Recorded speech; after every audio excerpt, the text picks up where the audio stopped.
भारत माता की जय। भारत माता की जय। तो दोस्तों, हम अपना 78वां स्वतंत्रता दिवस समारोह मना रहे हैं। मैं इस उपलक्ष्य पे कुछ अपनी बातें रखूँगा।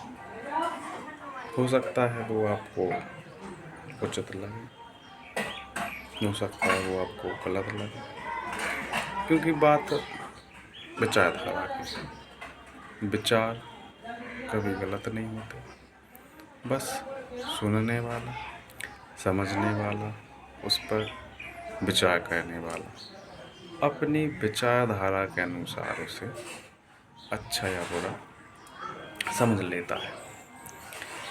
तो आज़ादी, हम 78वां स्वतंत्रता दिवस मना रहे हैं, लेकिन क्या हम सच में आज़ाद हैं? क्या हमें विचारों की आज़ादी है? क्या हमें बात रखने की आज़ादी सच में है?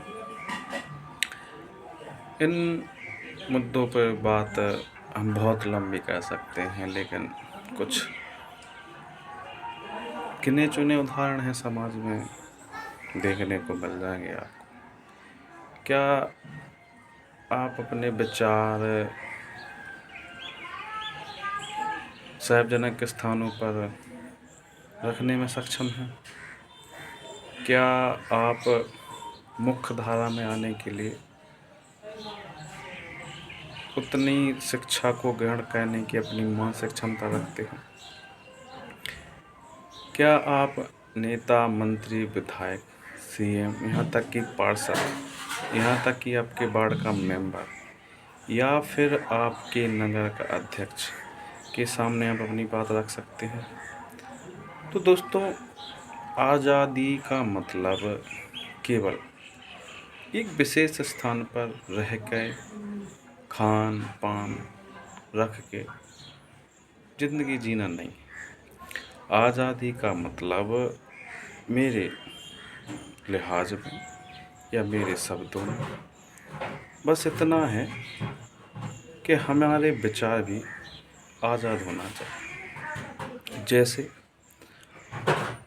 क्या हम कभी सोचे हैं कि हम अपनी बात को नेता या मंत्री या विधायक के सामने क्यों नहीं रख सकते, जबकि हमारा कॉन्स्टिट्यूशन, हमारा भारतीय संविधान, RTI, राइट फॉर इंफॉर्मेशन प्रदान कराता है, लेकिन हम मानसिक तौर पर गुलाम कह सकते हैं, नहीं प्राप्त कर पाते। हम अपने विचार प्रकट नहीं कर पाते, हम अपने विचारों को खुले मंच पर रख नहीं पाते, हम अपने विचारों को सामने तक पहुंचा नहीं पाते।